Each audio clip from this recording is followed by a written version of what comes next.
বৃষ্টির দাপট বাড়তেই নতুন করে জলমগ্ন করগ্রামের একাধিক গ্রাম।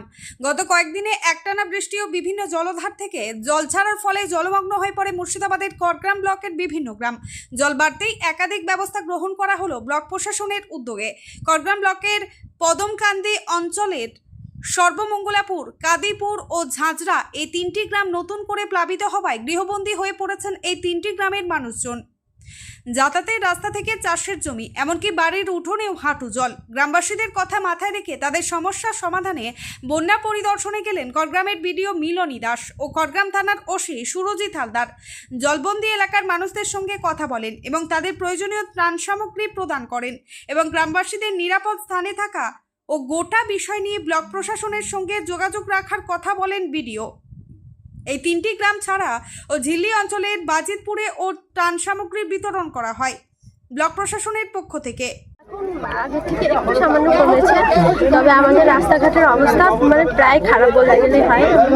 আমাদের বাড়ির চারিপাশে জলে জলাময়, আমরা বেরোতে পারছি না। রাস্তাঘাটে বাচ্চা কাচ্চার স্কুল বলেন বা আমাদের কোনো কাজকর্মে সব কিছুই বাধা হয়ে দাঁড়াচ্ছে এই জল।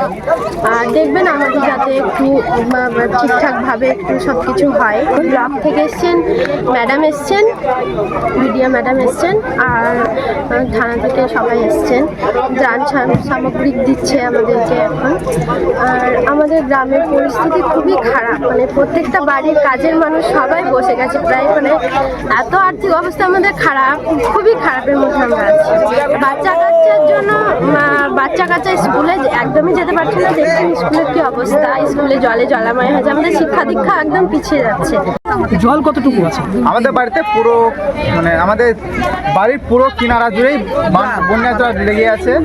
আবার বের হতে প্রচণ্ড অসুবিধা হচ্ছে, তাই আমাদের খুব কষ্ট করে বের হচ্ছে আমার ঘর থেকে।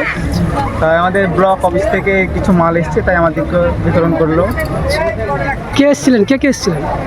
কে করগ্রাম থানা এসেছিলেন এবং বিডিও এসেছিলেন। এই বৃষ্টি হওয়ার জন্যে পদমকান্দি গ্রাম পঞ্চায়েতের সর্বমঙ্গলপুর, কাদিপুর, ঝাঁঝরা এই তিনটে গ্রামই ওয়াটার লগিং হয়ে গেছে।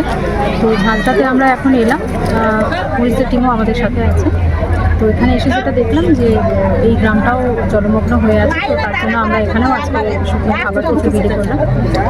এরপরেও যদি আরও সমস্যা হয় তো শুকনো খাবার আমরা অবশ্যই আবার। আজকে আর কোন কোন জায়গায় আপনারা দিয়েছেন এই ত্রাণ সামগ্রী? আজকে ঝিল্লি গ্রাম পঞ্চায়েতের বাজিতপুরেও আমরা শুকনো খাবারের ব্যবস্থা করলাম। সরকারি থেকে কোনো কিছু ব্যবস্থা করা হয়েছে এছাড়া? হ্যাঁ, যদি এরপর জলের সমস্যা আরও থেকে যায়, জল যদি না নামে, তাহলে কমিউনিটি কিচেনের কথা আমরা ভাবছি।